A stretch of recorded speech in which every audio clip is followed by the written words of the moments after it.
சுட சுட சாதத்துல ஒரு ஸ்பூன் நெய் ஊத்தி 2 கரண்டி பீட்ரூட் சட்னி சேர்த்து பிசைஞ்சு சாப்பிட்டு பாருங்களேன். அவ்வளோ அருமையா இருக்குங்க. இந்த சட்னி இட்லி தோசைக்கு கூட வச்சுக்கலாங்க. நான் இன்னைக்கு தேங்காய் சேர்க்காம பண்ணியிருக்கேன். ரொம்ப சிம்பிள் ரெசிபி. நல்லா பெரிய பீட்ரூட் ஒண்ணு எடுத்திருக்கேன். தோல் சீவிட்டு கழுவிட்டு துருவி எடுத்து வச்சுக்கோங்க. ஒரு ட்ரை வானலியில 2 ஸ்பூன் கடலைப்பருப்பு 2 ஸ்பூன் உளுந்து பருப்பு சேர்த்து சிம்ல வச்சு நல்லா பொன்னிறமா வறுத்து எடுத்துக்கோங்க. இந்த வறுத்ததை தனியா வச்சுக்கோங்க. இப்ப அதே கடாயில ஒரு 3ல இருந்து 4 ஸ்பூன் எண்ணெய் ஊத்திட்டு ஒரு 3 பல் பூண்டு வெட்டி சேர்த்திருக்கேன். ஒரு 10 சின்ன வெங்காயம் சிம்ல வச்சு கொஞ்சம் வதக்கிட்டு அப்புறமா 3 வரமிளகாய் இன்னொன்னு கூட வச்சுக்கலாம்.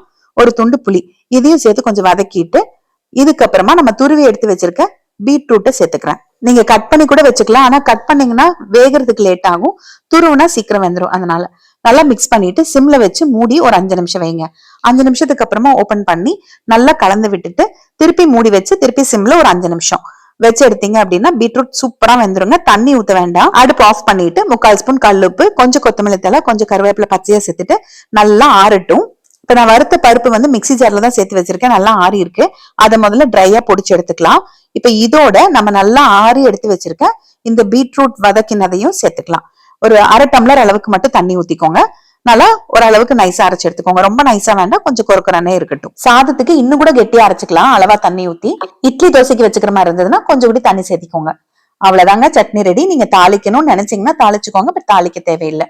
இது ஆறின சாதத்துக்குமே நல்லா இருக்குங்க. லஞ்ச் பாக்ஸுக்கும் நல்லா இருக்கும். சட்னி உங்களுக்கு குவான்டிட்டி அதிகமா வேணும்னா கொஞ்சம் தேங்காய் வச்சு கூட அரைச்சுக்கலாங்க. இந்த அளவு பாத்தீங்கன்னா 4 பேருக்கு சரியா இருக்கும்.